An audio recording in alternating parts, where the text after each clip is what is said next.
Good morning. Welcome to Viking Preparedness. I am Pastor Joe Fox. Whoa. Today I'm going to talk about South Africa in general, personal and group security in specific, and even more specific, a concept called the South African Commandos, which were rural citizen self-defense groups as I understand it. I'm probably going to put this one on YouTube also because simply there are more South Africans there watching me on YouTube than there are here on Patreon, and I kind of want to have some South Africans weigh in on this. I care what y'all say, what you think. So, here we go. Clearly it's looking bad for the home team. Probably not the home team. It's looking bad for the Boers in South Africa, and the writing's on the wall. And I got a lot of comments from a lot of the ones I give credence to are the South Africans, right?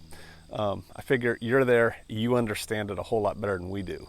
So I actually pay attention to your comments, and I've had a bunch of ideas swirling around my head. On Patreon, as y'all know, Patreon members, but since I'm addressing the wider YouTube audience right now, on Patreon we're covering daily content that lately has been trending to not just preparedness, but formation of tribe, group, regional and national networks, how to do that. We're starting to facilitate that, and it's starting to work, right? So I've been focusing on that. I've been talking about security issues. I've been talking about preparedness issues and food and critters and homesteading and neo-pioneering. And if you're interested in any of that, you should come to Patreon. It's rare that I put a good video like this one on YouTube. I save it for the people who care on Patreon. So come check us out. All right, shameless plug over. Let's get work. They are going to take away the farms from the South Africans. What about us? We're not farmers, but we're white South Africans. Yeah, they're going to take your stuff too. They just recently went, let's put a stop on that. Let's put a hold on that, not a stop. We're going to put a hold on taking their farms because they were in the process of starting to go. And then, so you're like, okay, we have breathing room. No, you have breathing room? You don't have a reprieve. You better get busy. You better understand what's coming down the pike. What they did is they looked around and they went, crap, it's going to be too hard. Too many of these white South Africans are saying they can come, bring it, Molan Lave, man. They can't have my farm and I'm going to fight for it. And they're like, yeah, they're probably going to do that. Okay, let's take a timeout. Let's take a knee. And they're now deciding we're going to take all the guns. Oh, they're only starting with 300,000 gun owners on a little loophole. That's just a start. They're going to use that and they're going to keep coming because there's too many guns in the hands of white South Africans. Can't have those. And we're just going to have a hard time taking over farms when they're armed. And so they've kind of taken a pause on taking the farms, and now they're looking at the guns. We got to get the guns. And then that led me to do some research. And I guess back a decade ago, something like that, the South African government disbanded the commando, the South African Commando Force, which wasn't like, like Americans think of commandos, like Delta Force. Commando is kind of like an organization. Like think battalion, regiment, that kind of thing. That's a commando. It kind of fits in there. And basically my understanding of it was something like a militia, what we call a militia here in the United States, that was recognized and assisted by the federal government of South Africa. And what they had done was they established what was called a commando. Again, that's an organization, not a dude, right? At like a district level, and then that was commanded by a guy called a commandant, and then that was, I learned this on Wikipedia. You can go back there and read too. And then that was broken down. The district commando, whatever you want to call it, was broken down into wards, And the ward was kind of commanded by a guy that kind of functioned as a sheriff, you know. He would go around and call up the burghers, the farmers, and issue weapons when they needed it, issue supplies when they needed it, collect taxes for the, the good, that kind of thing. And so there were wards, and then within wards, there were other little subunits of about 20 dudes, right? So like a platoon. And there was a hierarchical structure that these things could be called up for the defense of the greater good. And so if a farm got hit, bad guys are attacking a farm, doo-doo, the shofar is sounded, and the different little groups would converge and set up roadblocks, and they all knew what they were going to do because they were trained.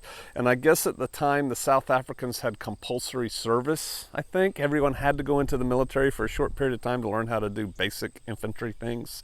And so then these organizations, these commandos, would have very mild training throughout the year, where they would kind of keep people organized and let them know what they needed to do. Well, the South Africans disbanded those. They said, we don't need those. We've got our police force. You guys need to disband. First question I have for the South Africans, what's going on with that? Because I got to tell you, if I actually had a functioning unit of dudes and they told me to disband, I'd say, okay, I'd bring the colors down, fold them up, throw them away, have the ceremony of disbanding, and we'd continue to be an organization. We'd just now be underground. Most especially as we see the day approaching, right? So I'm kind of interested in where's that at in South Africa. Lessons for y'all, Americans. Right now, you can freely meet with people and train and organize and practice things. It's not banned. It's not banned by the government. So what are you doing? Are you doing that? Oh no, people would rather, since I'm talking to YouTube now, people would rather sit there and eat Doritos and drink a Coke or a beer or whatever and watch videos like this and go, yeah, man, and lovingly caress their rifle in their living room or their bedroom or their den, right? Instead of getting out in the meat world with real people and getting sweaty and dirty and doing things. And I have said things in the past that are disparaging about our militia. I've been doing some research. I think our militia is changing a little bit. I'm talking nationally, made up of lots of little groups, right? I don't think our militia is necessarily comprised of a bunch of fat bubbas who talk bad about other races anymore. So for those of you who aren't organizing with other people, why aren't you in America where you're free to do so? Why aren't you? Come to Patreon. We're talking about organizing. Not militias particularly, but we're talking about organizing. But people are afraid to get out and meet people, and they're too paranoid and this, that, and the other thing. South Africans, I want to know what's going on with you guys. What's your plan? Because 80% of the population is not white. They don't like you. They want you gone. And I don't care how high speed you are, how much of an Israeli commando trained you.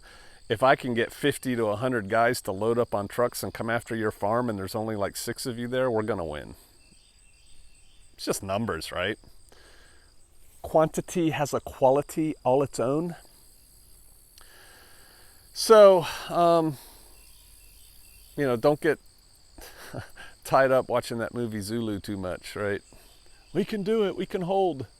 Writing's on the wall. So what are you guys doing about that? I'm kind of interested in that. For everybody else, might want to take a look at that and might want to start thinking about forming neighborhood watches on steroids against the day.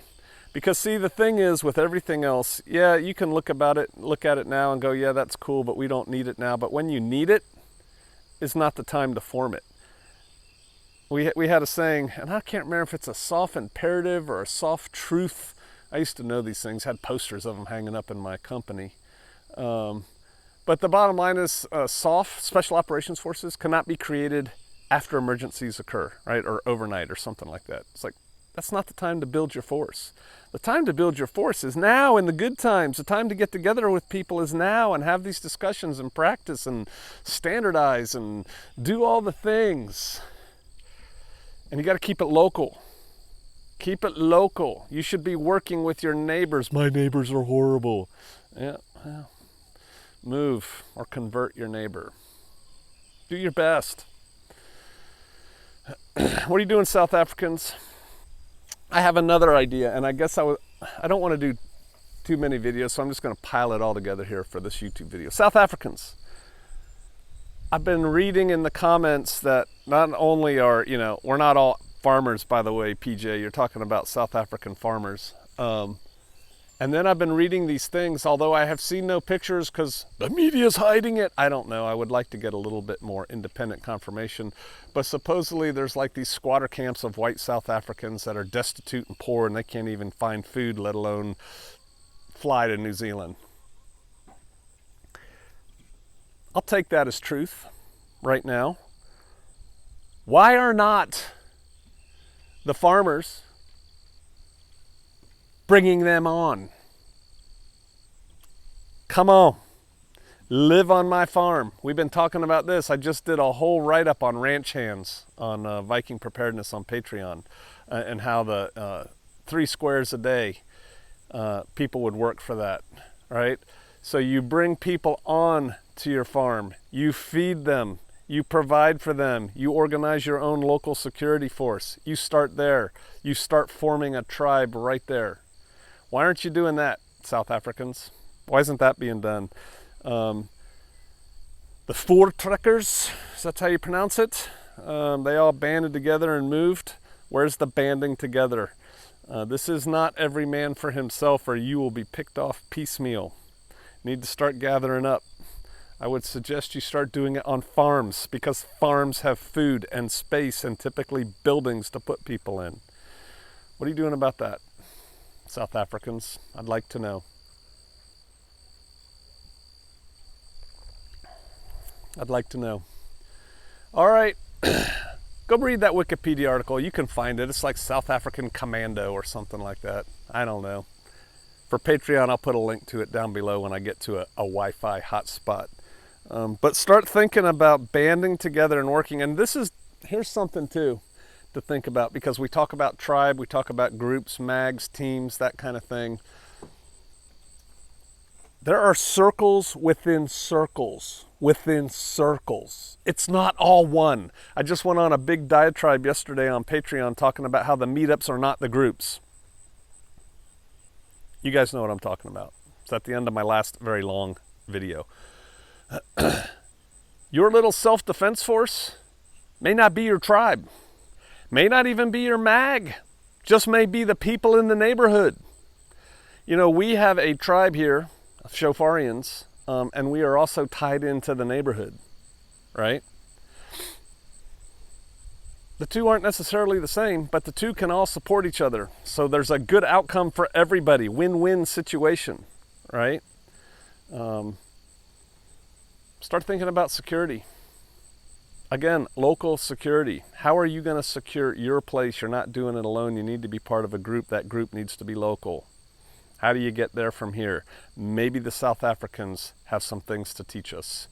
Maybe the South Africans need to remember their past a little bit. I am very interested in your comments. All right, I'll see you out there.